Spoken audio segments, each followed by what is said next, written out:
মাজারুল মামা যখন black coffee খায়, খাওয়ার পরে তার ফিলিংস প্রকাশ করে।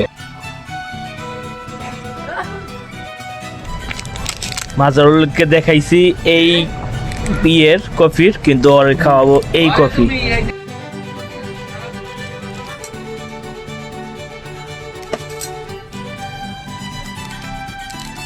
ব্ল্যাক কফি এটা ডালা হইছে, কিন্তু মাজারুলে বলছে আমরা এটা খাওয়াবো।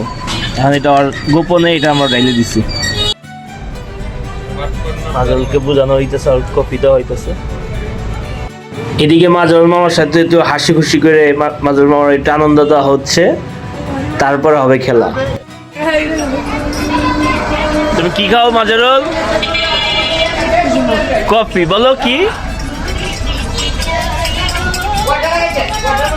আল্লাহ রিসনা, গরম হয়ে যাব।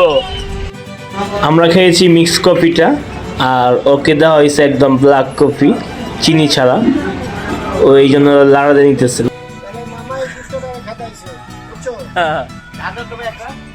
এই যে দেখছো ওর মনের কথাটা কইছে, দেখছো?